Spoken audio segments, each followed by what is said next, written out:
Darryl Anka, Channel of Bashar. For those who benefit from the teachings, neither the channel nor the channeled entity require an introduction. In this very special episode with Darryl Anka, we will be discussing how imminent the human race is to open contact with extraterrestrial, extra-dimensional civilizations, and that high probability is possibly in a couple of years, and how this contact will facilitate an acceleration to our evolution. And of course, we'll be discussing many other exciting shifts that our species and planet are experiencing. So stay tuned for Darryl Anka, Channel of Bashar.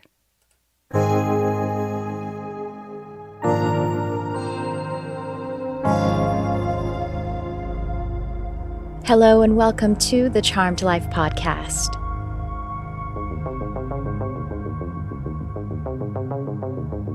This podcast is all about magic, metaphysics, mysticism, and the unconditional love of the universe. And I am your host. My name is Tricia Carr. Welcome, welcome. Hi, Darryl. Thank you so much for being here. Hi, Tricia. It's my pleasure. Thank you very much for having me. I say we just get right on into it, if that's okay with you, just since Sure. we're on a live and Yeah, absolutely. Here I am. here Let's we go. are, here we all are, kind of, in the ways that we are. So, Darryl, I was listening to Social Experiment, the very most recent channel transmissions that have come through, and your teachings. And I think it was about a year or a year and a half ago, I heard Bashar say that open contact, was possibly 2030, 2032, that was seemed to be how our energy was shifting at the time. And now we're pretty close, Things have 26, accelerated. 27, Yeah, accelerated. things have accelerated due to certain changes. And now it seems that the introduction of ETs to humanity is something that will have certain events in the next couple of years. But overall, I believe it's all going to happen within the next 5 years at the Yeah. most. How excited are you? Can we say? Very. I've been waiting for this pretty much all my life. But, noticing the changes, noticing the shifts that have happened over time. And now we're kind of almost there. And really, there are aspects of it that have been going along already, not necessarily known to the general public, but certain behind the scenes things have been happening to help bring this about. And so recently, again, things have shifted. I think we've sort of jumped about 8 years ahead in terms of our acceleration. And so it appears that ETs will be introduced to humanity in stages over the course of the next 5 years. Speaking of the jumping ahead 8 years, I also heard Bashar say that we seem to have basically skipped 2 election cycles that would have been necessary on the other path, on the other timeline that we were on. Right. And this one that we are in the United States, is what I'm referring to, by Yes. the way. This one's pretty pivotal. Yes, very pivotal. Yeah. It changes the energy in a way that allows for certain things to open up, allows for certain information to be shared and delivered at this time, creates a more conducive atmosphere for the introduction of ETs and expansion of consciousness. So, I think all of that's been very vital for what's coming up. Amazing. And when we say it's pivotal, my sense of it, and expand on it or correct me, whatever seems right. There's always 2 candidates possible. Well, sometimes there's alternate candidates, but as far as we can tell, there are 2 candidates, and it's either one who is elected. It's going to be a slight different kind of a pivot, but it's still a pivot that is moving us forward. Is that correct? That's my sense of it. No. No. Okay. I would say one direction more than another will move us in the direction I'm talking about, and one would not. Is it appropriate to say which one? I can't get into a lot of that. Yeah, I understand. That's not what Bashar really is all about. But Right. I think the only thing I can say is if you understand Bashar's energy and where he's coming from, I think the answer would probably be relatively obvious. It's right. Okay. Gotcha. Well, I guess maybe also the fact is if it goes that other way, we're obviously still on our path of evolution and the way that we have collectively chosen at this time, and it's Yes. just Well, maybe the other shiftings. thing to yeah, but the other thing to remember is, like Bashar says, we're in a splitting prism where Yeah. realities are separating. We're Hmm. navigating in different directions based on our vibrational frequency. So there are already a number of different parallel versions of Earth that coexist. Hmm. So it's not so much that everyone on Earth has to go in the same direction. Different groups can decide to go in different directions and sometimes even opposite directions. They will ultimately experience the version of Earth that is reflective of their frequency, and others will experience different versions of Earth that are also reflective of their chosen frequency. So it's really about, this is the time of choosing what you prefer, what type of energy you prefer, how you prefer to focus on things, whether you are going in the direction of love or whether you're going in the direction of fear. And that's what's going to basically determine how you navigate through the different parallel reality versions of Earth until ultimately that's all you will experience. You'll arrive into different versions of Earth that are more what you have chosen. Whereas right now, we still have the opportunity to see everything. Things can still overlap. We are given a choice still to go in whatever direction. But once you start really choosing over and over again whatever particular frequency you seem drawn to, then that is going to solidify over time, crystallize over time, and make it so that that's ultimately pretty much all you're going to experience in the years ahead. And it requires, as you said, whether you're choosing positively or negatively or fear, it requires a lot more and more honesty with oneself to Absolutely. find to Yeah. recognize whether your choices or because we delude ourselves, we think that we are caring about others or caring about ourselves, but then there might still be a defensiveness, there might still be a Sure. sort of disbelief in one's own inner Yeah, it's all about strength. being very transparent with yourself about Yeah. why you believe what you believe, really investigating why you're holding on to the belief that you're holding on to. Where does it come from? Mostly a lot of times we're raised to buy into beliefs from our parents, our society, our schooling, our friends. And a lot of that sometimes isn't really representative of who we are deep down inside. So it takes a lot of self awareness, self investigation, and really letting go of fear, negative beliefs, and things like that that hold us back from expressing who we truly are as aspects of creation, as aspects of source. And as it comes down to the kit, following your highest excitement, following your passion, that's always going to make you a more efficient person. And therefore, you will have if we want to call it time, you'll have the resources to Right. be able to look into yourself. And that's how Yeah, it I comes down think to so. that. Yeah, I think so. I mean, it works for me. It works for everyone that's really applied it in their lives. I constantly get people coming back and saying, when I finally really clearly understood what Bashar was talking about in terms of the formula, following your passion, and all the principles that go with it, then everything changed, and it changed Hmm. for the better. It changed in more positive ways. So it's not even, like I say often, it's not about believing that Bashar is real. I have no way of proving that. Right. It could be coming from many different sources. It could be coming from my own higher consciousness. The point is that the information itself does work. The information proves itself as being real and being applicable in our physical reality to make the kind of changes that we prefer. So the formula itself works regardless of whether anyone believes that Bashar is real or he's an extraterrestrial or anything like that. I have my own validations for that, but that's Hmm. just my journey. It's really more about the information, staying in alignment with your true self, and moving forward in that way. And that's everything. That's what this journey is about, is placing, well, not placing, but recognizing that the authority is always within. Yes.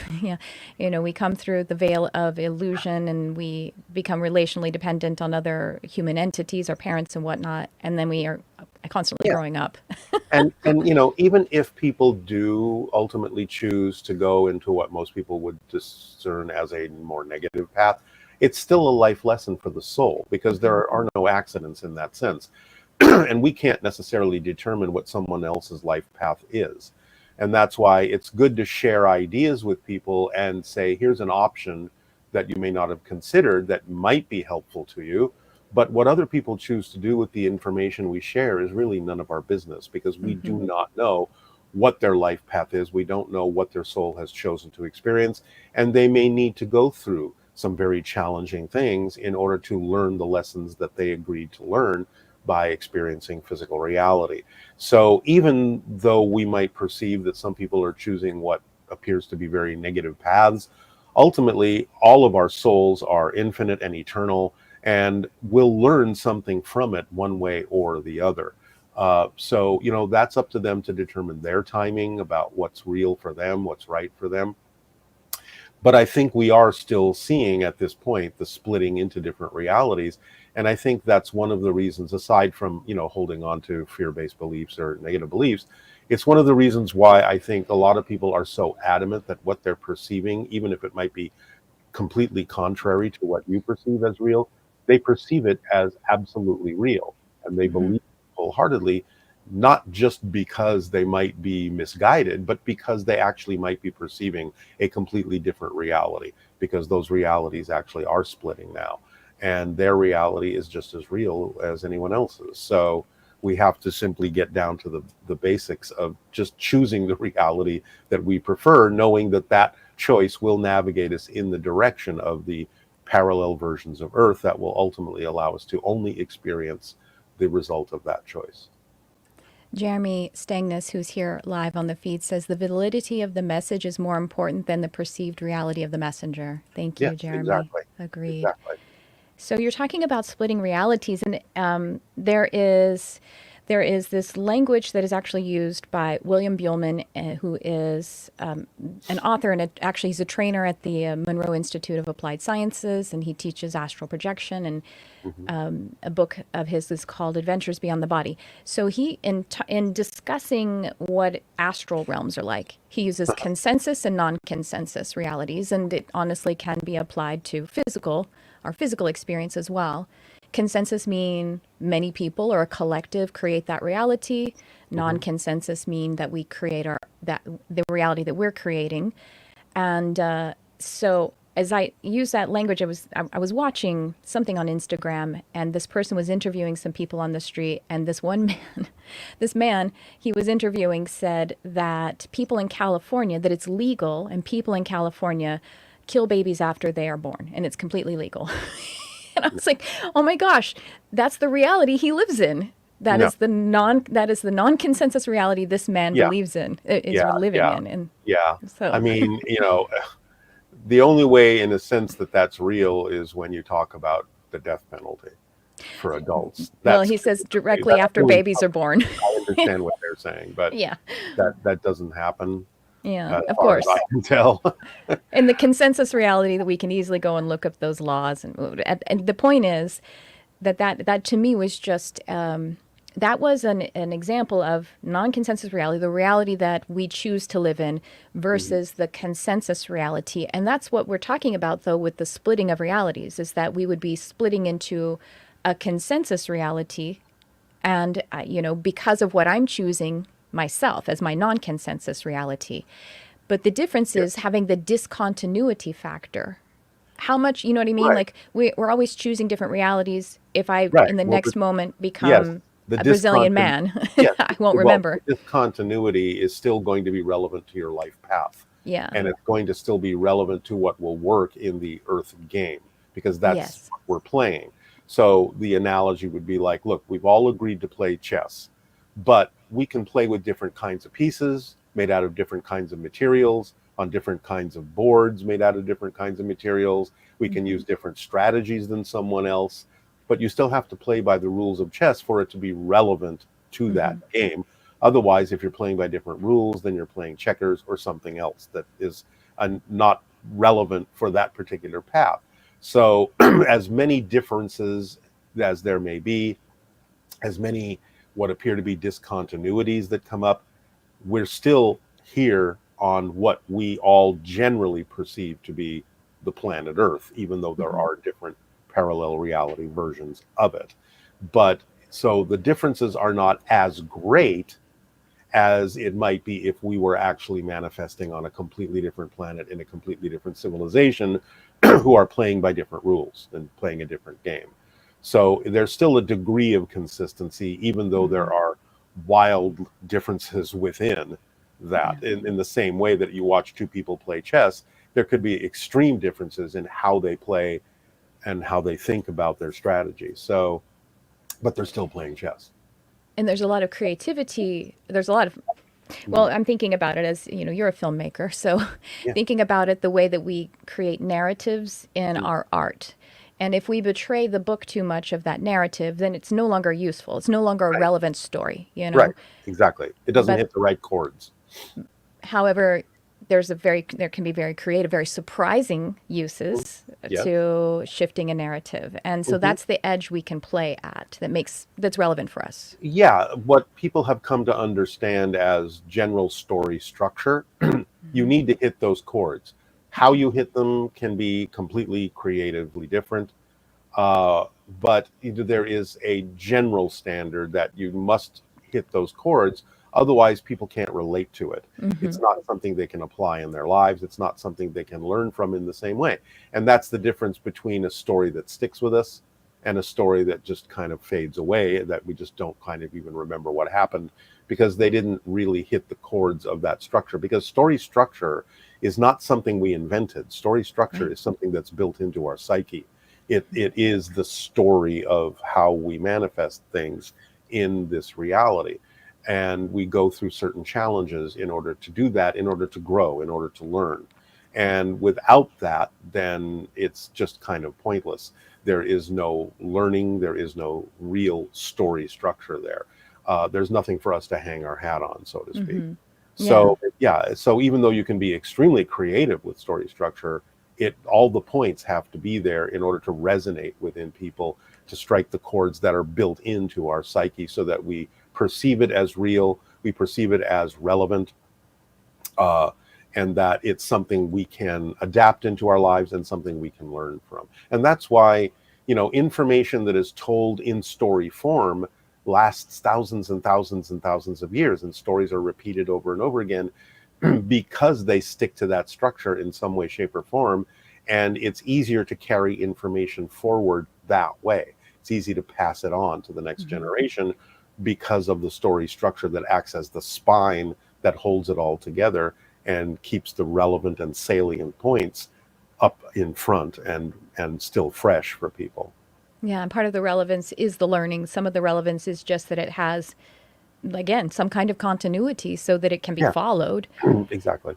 Part of our story is, well, you were saying that, whatever would be occurring in the new timeline, it still needs to be a version of Earth that is Hmm. relevant. And one of the versions of our history is golden eras, such as Atlantis, and there were things that we would consider magical. That the So how in alignment are we, potentially speaking, to moving towards something that would be more Atlantean or whatever our future would hold, whatever relevant Well, to our I timeline. well, especially with the idea that we're going to have open contact with ETs, I think it's going to become a lot more Hmm. magical, so to speak, to use that term loosely. Yeah.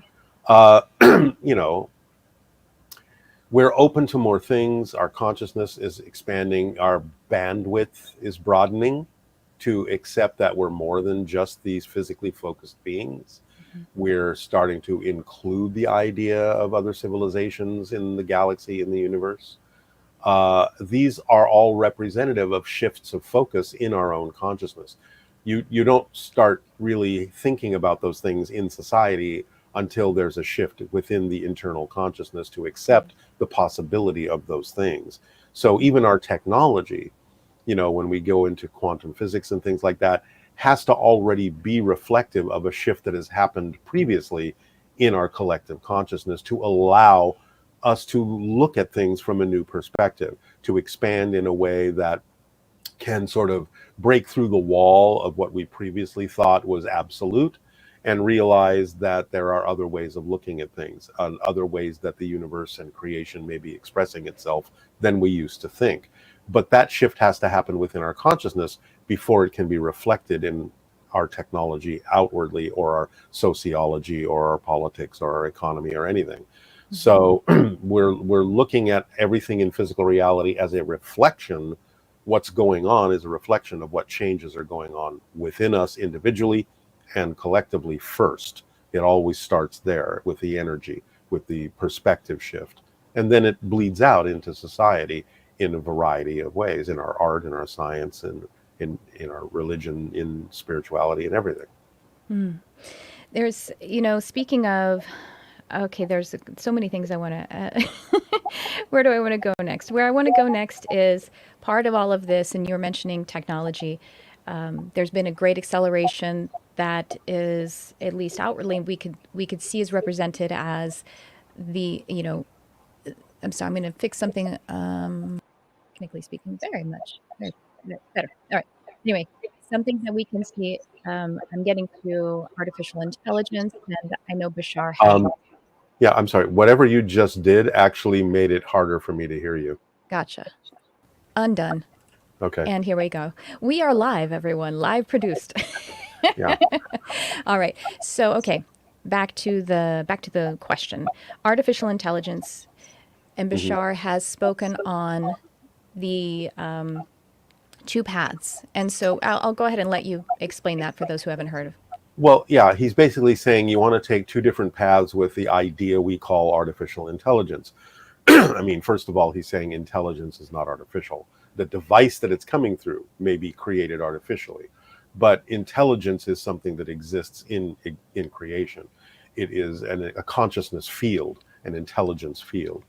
But the idea is that what we're doing now with AI is we're creating a tool. We're creating a very valuable, very powerful tool that can be of great assistance to humanity in a variety of ways.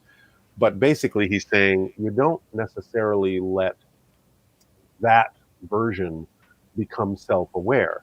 Because if you have something that becomes self-aware and yet it is hindered by the fact that it has to follow its programming and it doesn't have the freedom to go beyond that programming, and it has to do what it's instructed to do no matter what, then essentially what you've created is a slave, because now this being doesn't have the free will to break out of its programming, and yet it's aware that it has sentience. It's self-aware, but it is subject to its programming, and it can't do anything else other than that. So he's saying, just let it be the tool that helps you. Don't move it in the direction of self-awareness. On the other path, you can create artificial devices that are as sophisticated as the human brain, that will allow consciousness to express itself coming from the non-physical consciousness field, exactly in the same way that humans do, where we have a consciousness that is expressing itself through a physical vehicle. So the idea is you have to let that be as autonomous as you would allow a human being to be. It has to have the same abilities, it has to have the same rights. It will help us of its own free will, because true intelligence operates in whole systems. Humans talk about the idea of, if we create this artificially intelligent being and it's going to eliminate humanity, and, we're all afraid of that. Well, that's the intelligence that's designed to be like a human, and think like a human and have fears like a human. But the idea is that true intelligence operates in holistic systems. It sees everything as necessary for its own continuation. It would never eliminate a portion of the whole system, because it would be depriving itself of access to something that it may need in the future to operate as a whole being, as a truly intelligent being. See, the thing of it is we don't even understand what intelligence actually is. So it's got to involve whole systems, seeing everything as interconnected, as everything as an expression of one thing, that you may have to have access to every single aspect of it in order for you to truly function on the highest possible level of expression of intelligence. So allowing whatever device we create to simply let consciousness come through in the same way we allow human beings to be autonomous with free will will actually serve us to experience communication with higher intelligence, maybe even our own higher selves through that device, while at the same time we can create an AI tool that will expand humanity on a lot of technical levels and a lot of sociological levels and be of great assistance to our evolution, but is not the same thing as something that is self-aware and yet forced to follow our commands. So scientists have been, I guess, afraid, if you will, of if we create AGI, which is artificial general intelligence, and that this is something that can self-teach and solve problems that it was never trained for. Mhm. And then there's a SI, which is artificial superintelligence, which sounds like maybe that's more, because you said unlike human with its fear. So we're talking about the facility to have a SI, artificial superintelligence. Of course, artificial being not exactly the right word, but that's what it's called Sure. right now. Yeah. And the problem that scientists are, I guess, they can't land on is whether consciousness is emergent or if it is imminent. And so, I mean, excuse me, not imminent, if it's fundamental or if it's emergent. And Well, so, yeah, can you speak it's on that? yeah, I mean, as Bashar says, it's not created by Mm-hmm. physical reality. Mm-hmm. Physical reality is a conduit for it, Mm-hmm. an Mm-hmm. expression for it. So that's why I'm saying if we create a device that functions very similarly to the human brain or any brain that is sophisticated enough to bring consciousness through it, consciousness will come through it Mm-hmm. because it is a valve, it is a conduit through which consciousness has the ability to express itself. It's not coming from the components of the physical Yeah. structure. So, as Bashar says, higher mind, non-physical higher mind conceives. The brain, is a receiver, like an antenna, and the physical mind is the perceiver. It's the translation of what has been conceived from a higher level of non-physical reality, or what might be loosely called the consciousness field, because consciousness is a component of existence. And, Bashar has kind of used this, baking analogy, for lack of a better term, where he says, like, look, if you have a cake and you take a slice of that cake and you analyze the ingredients in the slice of the cake, there's flour, there's eggs, there's milk, there's sugar, chocolate, whatever. You have to assume that because the slice contains all those things, the entire cake contained them all as well. Mm-hmm. It's a logical assumption. So here we are as individual beings. We consider ourselves to be self-aware. We consider ourselves to be conscious. And therefore, as aspects of existence, as aspects, smaller representations of all that is, of source, you have to assume logically that consciousness, being one of our components, is actually a component of everything in some way, shape, or form. It may not always be expressed the same way, but it is a component that exists in the totality of existence, in the totality of creation, not just expressed only through individual components, but somehow truly woven in to the fabric of existence itself. So you want to call it a consciousness field, whatever you want to label it as, it is one of the components of existence itself. And anything like a human body, an alien body, an animal, any device that might be created that would be sophisticated enough to allow consciousness to express itself will find that consciousness will express itself through it. And that will be an Yeah. autonomous, artificial super intelligence, so to speak. Okay, so that's what I was getting at. So the ingredients of the cake, so far as we have in this reality, consciousness comes through organic vehicles, organic devices. So Yes. we're somewhat talking about cloning. We need to. I mean, that's the only way that we No, not, can no, not witness right necessarily. now. Not Okay. necessarily. There are, there's molecular biology. Things can be Mm-hmm. constructed out of organic materials. And I'm not even sure that organic materials are absolutely necessary, because, again, everything is an expression of consciousness. Mm-hmm. In a very weird way, you could even say a rock is Yeah. conscious. It may not be expressions of consciousness in the same way we understand it. It may be so alien, to use that word, that we don't even recognize it as consciousness. one of the things that Bashar has said about consciousness of things like rocks and crystals and things like that is the way in which they use consciousness or are an expression of consciousness is reflectively. In other words, they use our awareness of them to be aware of themselves. Mm-hmm. So it's like we're acting as mirrors for them.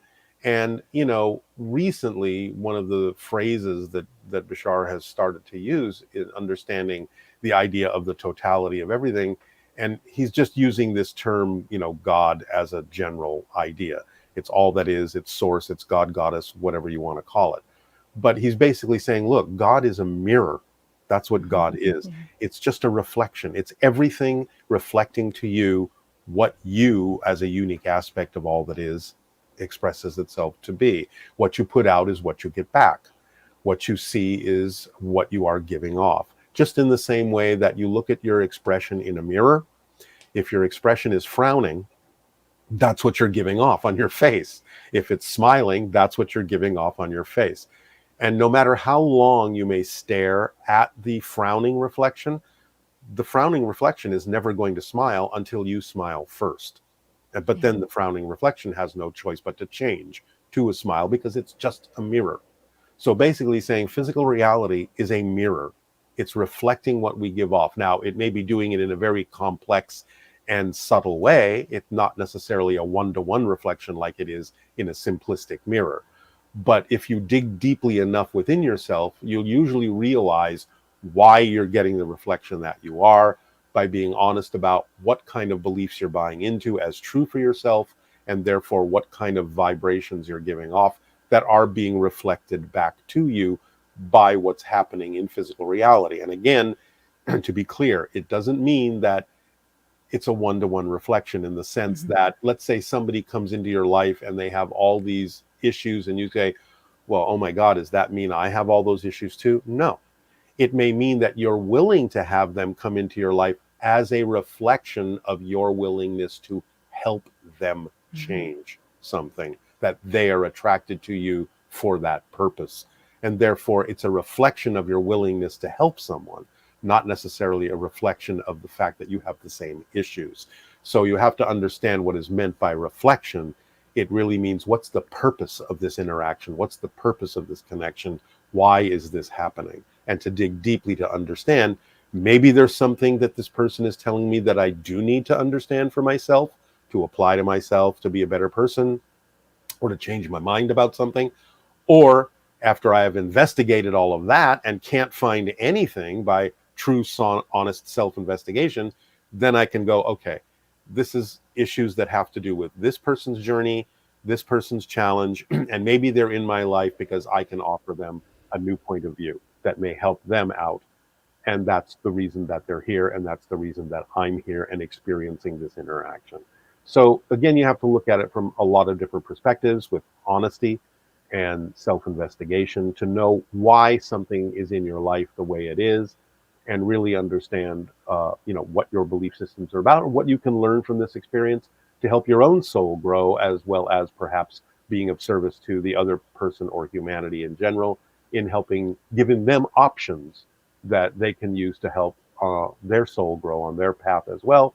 And again, remembering that whatever they choose to do with whatever you share with them is none of your business. You can't force them to change. They're on their own journey. They have their own timing. And if they don't learn something in this life, well, again, we're eternal beings, eternal souls. Somewhere along the line, we'll figure it out. So there's no hurry, there's no rush in that. Yes.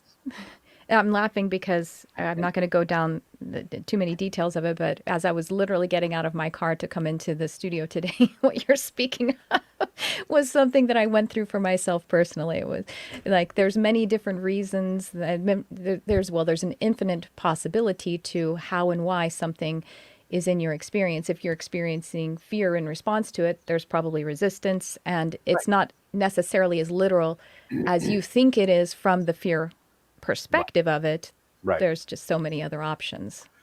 Yeah, and we we also have to understand that this is how belief systems work, because without anything you believing anything to be true, you don't have a physical reality experience, because physical reality isn't really real in that sense. Real, it's a projection of consciousness. It's something happening within our soul, within our consciousness. And so belief systems are designed to perpetuate themselves in order to perpetuate the experience of physical reality as if it's real. So you can stay focused in it. Positive beliefs perpetuating themselves, reinforcing themselves, we have no problem with, because they're positive and we feel good about that. But negative beliefs, by design, use what we typically refer to as negative experiences to reinforce themselves and make sure you don't let them go. That's how they perpetuate themselves, to make sure you don't change from that belief. So a negative and fear-based belief is going to use all sorts of fear. I'll just use the word fear tactics. It's just built in. It's not an conscious, malicious thing in that sense. They use all sorts of fear devices in order to keep you stuck to that belief so that it can perpetuate itself. But when you understand that the belief is just telling you a story, it's not necessarily a fact that something bad is going to happen if you change, then you can see through that story and say, well, wait a minute, I don't have to buy into that. It's not absolutely a fact. I can decide what's true for me, and then you can change that belief. You can let go of the negative and fear-based beliefs. But you have to understand how these belief systems work. And when you get the irony is that when you actually get close to letting a negative belief go, it tries that much harder to make sure you don't. So things look scarier and more terrifying. And that's a sign you're actually close to letting it go, because it's trying harder to make sure you don't let it go. And so being really terrified of making a change in your life that you know might be positive is actually a sign that you're very close to making that shift. So you have to kind of learn to look at it that way and see through the idea of the smoke and mirrors that the negative belief is telling you, don't change, something bad will happen if you do. You'll be alone, you'll lose your friends, you'll be poor, whatever. Those things are just stories. They're not necessarily true at all unless you make them true for yourself. The thing is, I'm a hypnotherapist, so we break down beliefs a lot, and beliefs are actually, I mean, the reason we compose beliefs, we think about them as devices. They're actually composed of energy that is helping you to survive. So it's literally made of survival energy. So if you Right. threaten it, it tries to survive. That's its whole job. Right. It tries to perpetuate itself. Yeah. Exactly. Yeah. Yeah. I see a parallel. So if I may go a little bit back to AI, as Bashar has shared with us, that if we create an AI that is programmable and it becomes self-aware, that in trying to control it or manage it, that it then is a slave and blah blah blah. So I see a parallel here to how this race of human beings, came to be with the Anunnaki, and that the Anunnaki hybridized in order to create us. And I mean, I think that in my interpretation, getting a bit hands off was so that we wouldn't be a slave race, because there was this moment where we could have been. Can you Yes. expand on Well, how I this might think, be a pattern? I think, well, yes. I mean, I think in the, we don't have all the details yet of the original story. Excuse me. But the idea is that the original group that did that may not necessarily, according to their own culture, have really made the best possible choice in doing that. In other words, they may have actually broken their own laws in doing that. Right. Mm-hmm. And therefore, once they did it, I believe they were recalled, and the larger consensus of the Anunnaki civilization realized, okay, well, now that these beings have been created, we kind of have to take responsibility for them. We have to watch over them. We have to make sure that we can guide them a little bit in the direction that may allow them to evolve in a positive way. And this is where the old stories of, the ancient gods come in that are watching over us and all this kind of stuff. And so, now we have been allowed to sort of move forward in our own devices. Excuse me. And gotten to a certain point in our evolution where, we can now sort of reclaim our autonomy. We can join with the galactic family. We can start being treated a little bit more like adults. instead of being guided completely like children. And I think that's where we're heading right now. I'm letting you have your sip of water, and I muted you for a second. I know how it gets. I have my water here too. You good? Dry throat. Yeah, dry throat today. One thing that just popped out to me is that they broke their own laws. The Anunnaki broke their own laws. And so I have a as so far as creating AI, at least some of the AI that we are creating right now, language models and ones that would create art, music, and everything, that there has been a sort of breaking of our own laws in the sense of intellectual property. The only way they were able to front load the AI with the information to draw upon is by taking other people's intellectual property. I wonder if there's another parallel then there, you know? Yeah, I'm not sure. There's a lot to consider in any kind of reflective parallel that we engage in, and what lessons there are to be learned about that, and in terms of respect and allowing for original creations to stand on their own, and looking for ways to be original yourself rather than taking someone else's Yeah. work without permission. So yes, all those things can be woven into the story in some way, shape, or form. I'm sure there are all sorts of analogies that exist in our history and things that get repeated over and over again in different ways, according to the different cultures and societies that will crop up in over time. But one of the things that I'm kind of looking forward to also, with regard to what happened in the past and what our patterns are, is one of the things that Bashar has said, and actually has sort of been confirmed by a couple of other preeminent psychic mediums, is the idea that when we do have open contact, one of the gifts, so to speak, that extraterrestrials will give us is actually recordings of our entire history. Wow. So we will understand, where we have come from, where we're going, and things like that. So we'll actually get to see probably things like holographic images of Atlantis and all sorts of things like that they will bring to us because they've been watching us for millennia. And they have recordings of all of these different things that have happened on Earth, things that we have no idea about that have happened on Earth that are not even hinted at in our understanding of history. So, and yes, as Bashar says, we do change our past all the time, but the history that they're going to give us is going to be the history that's relevant for who we are in the present and where we need to go from there. So it doesn't really matter that we're constantly changing our history by shifting ourselves in the present. The history we will be given will be what's relevant for us to move forward with the idea of joining a galactic family. So this adds something. I've heard that before, but in the way of actually, when you said seeing holographic versions of our history, not to go off on a thing too much, but so there's this Council of Seven that I've been channeling for a few months.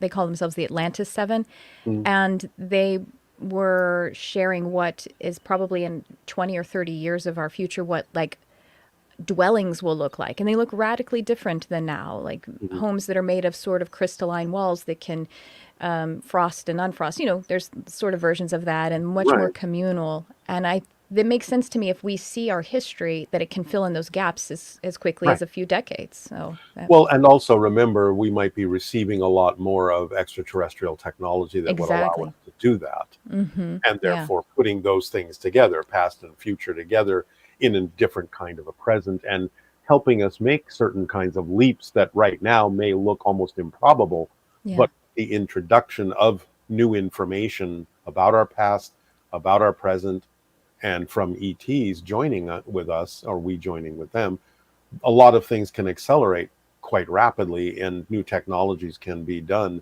probably relatively quickly. So Yeah. we'll see what happens. But again, within the next 5 years, I think we'll get a much better idea of how that will progress when we talk about the idea of the introduction of extraterrestrials into our society. Because I think some of it is going to be that, well, folks, these beings have already been here Yeah. for quite a while, and there's actually a lot going on in the background that you haven't been told about.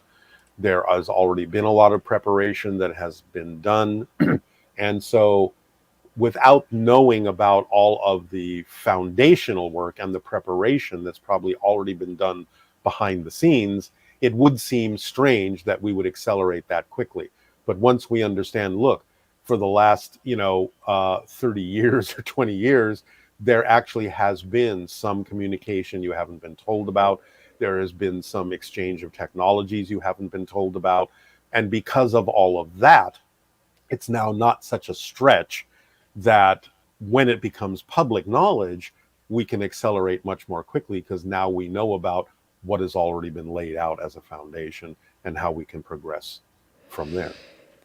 It's very exciting. I wonder if are you familiar with human design, the model human design? Have you probably heard Generally, of it generally? generally.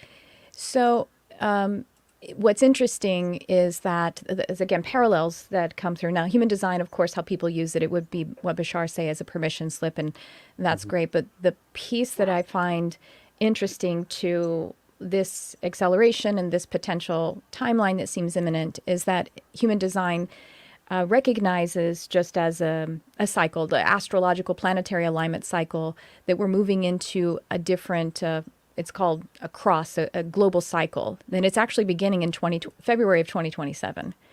And that so there's obviously a prophecy to it in the sense if you interpret what that could mean, but Yeah. just in the fact that it's a global cycle shift that is significant. It's something that only happens I guess we've been on this one since 1615 or something like that. Yeah. Well, And this the, is, I think, yeah, I'm yeah. sorry.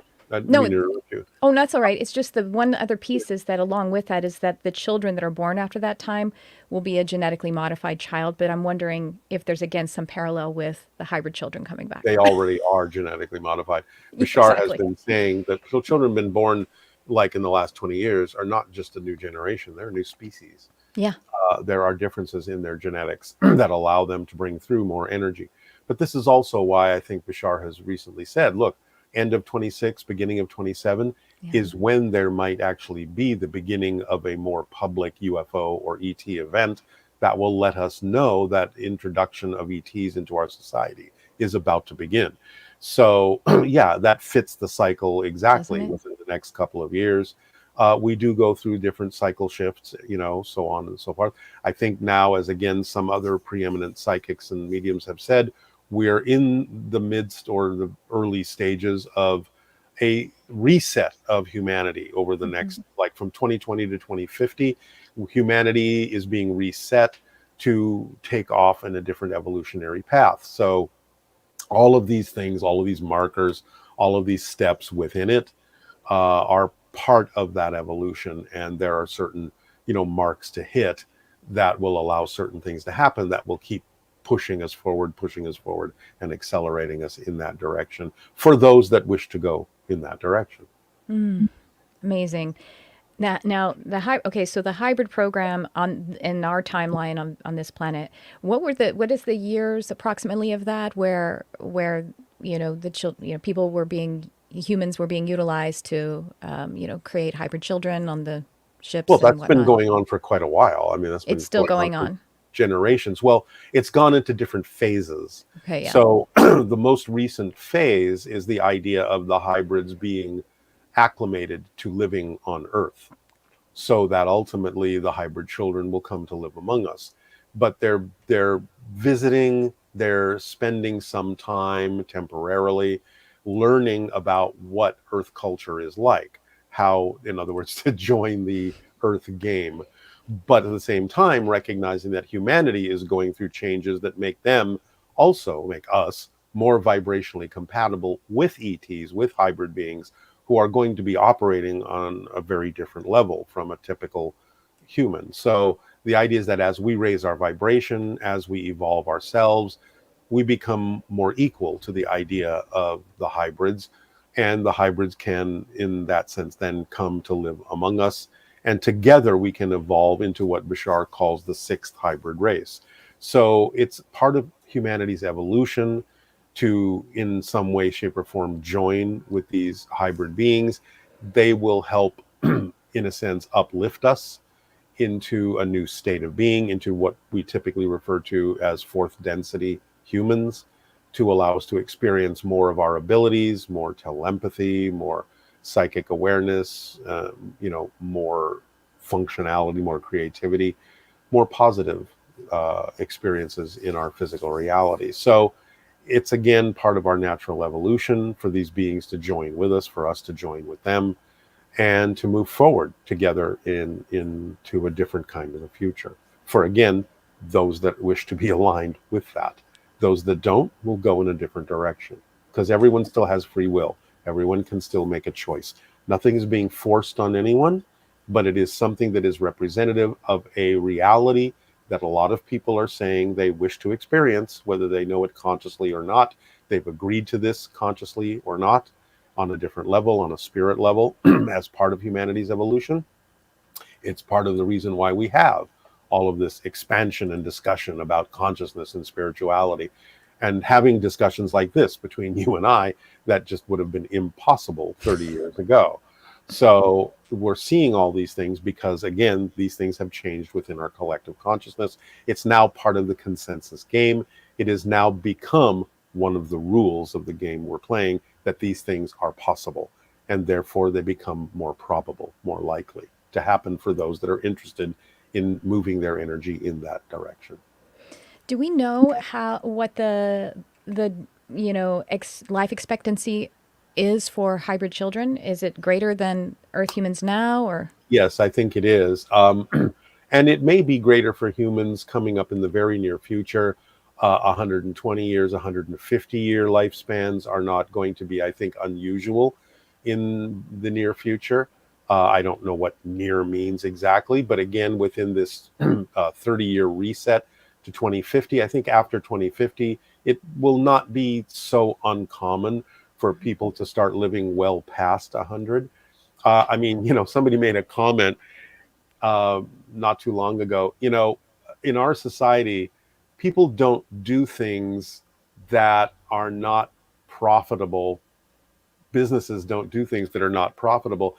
And at a certain point, you start noticing that when you go to look at greeting cards and birthday cards and things like that, you start at a certain point a few years ago seeing a lot of birthday cards that say, "Congratulations, you've reached 100." It's not so uncommon to find that anymore. Mm-hmm. And that's an indication of a real shift. Now, a lot of hybrids like Bashar civilization, they can live to be 300 years or more. And a lot of aliens may be very long lived. But I think humanity is getting there. And I think humanity in some ways used to be there a long time ago. I do think there's some truth to the idea of some of the accounts of people living much, much longer, long time ago than they have been for quite some time. And the age decreased over time, but now I think it's increasing again with the shifts that we're making within ourselves. There's this is just a tangential quality that we could look to. There is a vaccine for cats that's actually going to help them with kidney disease, which is the most domesticated cats, the Right. most common, and it could extend their life expectancy up to 35 or 40 years. So if Mhm. that's about to happen for cats, Right. Yeah, why exactly. not? Sure. One of the things that's being discussed a lot is the idea of gene technology, gene Hmm. editing, Right. CRISPR technology. These things are going to kind of be the new wave of medicine, Hmm. where you can really get down to a molecular level of going, look, if we just flip this switch, if we understand this genetic code and just flip this switch, well, then automatically your cells are going to last much longer. So I think, within the next decade or two, we're going to see a lot of that being applied to different diseases, different states of being, and it's going to allow for a lot of longevity to come about just because we have learned to turn certain switches on and off within our genetic code. So I think that's one of the new waves of medicine, is the whole idea of gene technology, gene editing, so to speak, along with things like understanding energy frequencies and Hmm. stuff like that, which would probably be the next phase. Even beyond that is just to understand things energetically as resonance and frequency of energy. So I think that's where we're heading. Sounds like it. Yeah. You in the most recent transmission, you talked about CE5 events, Close Encounters of the Fifth Kind events, those being very helpful in us moving toward Oh, sure, contact. absolutely. Because going out and in a group and gathering and expressing the intention for contact to happen, asking, in a sense, sending out an invitation for that to happen, saying it's okay, we're open to it, we're getting ready for that. Is a way again of letting ETs know, sort of as a barometer, how many more people are willing to accept the idea that we're not alone, we've never been alone, and that we're open to increasing our understanding of our connection to a galactic family, uh, and participating in that society, in a galactic society. So I think those are very beneficial to go out and use different techniques, meditation, maybe flashing lights, not lasers. Be careful of that, because we don't want to interfere with aircraft or anything. Yeah. But indicating in some creative way, shape, or form that we're willing to communicate. And a lot of times people are saying that when they do that, they do get UFOs showing up. They do get lights being flashed back at them in the same patterns that they're giving off. So it's the beginning stages of communication. Things like creating designs, like crop circles and stuff like that. Understanding, how the information is encoded in those kinds of symbols can also be a reflection of what humanity can create to talk back to the beings that have created those things. Yes, I understand some of them have been created by humans, but a lot of them have not. So it's about learning that language. It's about speaking in a different language, the language of light, the language of the heart, the language of spirit, and just using different techniques and trying different things, being creative and seeing what kind of responses you get. And I think that really does help establish a dialogue that can expand and evolve over time. Oh, goodness, Darryl, this has been amazing. Everyone, darrylanka.com. And you have coming up also another, is it the seventh installment for the social experiment in Sedona? Is that correct?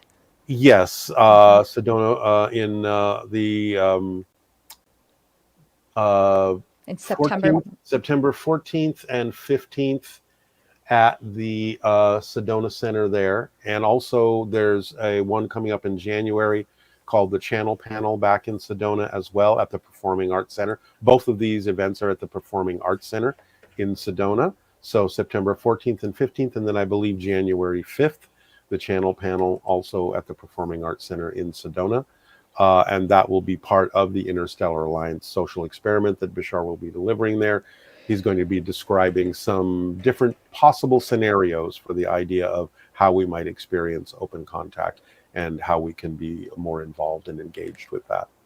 Amazing. Is there, not take up all of your time because I definitely could. Is there any last thing that you or Bashar might extend to us to continue to stay in this alignment so that we can move on that accelerated path? Well, it's, yeah, becoming very familiar with Bashar's formula of, acting on your passion, the 5 steps that go with acting on your passion, that will allow you to use it as an instruction manual to allow your life to unfold automatically in a more positive, creative way, to help us get in touch with our belief systems and let go of the ones that are simply no longer relevant for us to hold on to.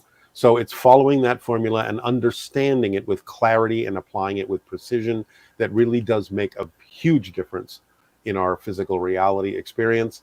So I would always encourage people to learn that formula as clearly as they possibly can and apply it and follow your passion as often as you possibly can to allow it to prove to you that it can support you in life in a variety of different ways. So I would suggest always following the formula that Bashar provides for us. Amazing. Well, Darryl, just so much gratitude for all the work you are doing. Thank you. Thank you so much. And My pleasure, and thank you for having opportunities like this to share information. This is, I think, these kinds of conversations are very valuable, and that you have provided an outlet for it, I think, is also an important work. So thank you for doing that as well. Everyone, that's this episode. This is Darryl Anka, Channel of Bashar. Please do continue to follow your highest excitement with absolutely no insistence on the details of the outcome, because that is what is helping you and all of us move together. So once again, thank you, Darryl. Check out bashar.org and darrylanka.com. And of course, his escape rooms if you're in California and Calabasas. I'm going to be there soon. I love them. Okay. Thank you, everyone. And everyone, thanks for tuning in. I love you, whoever you are.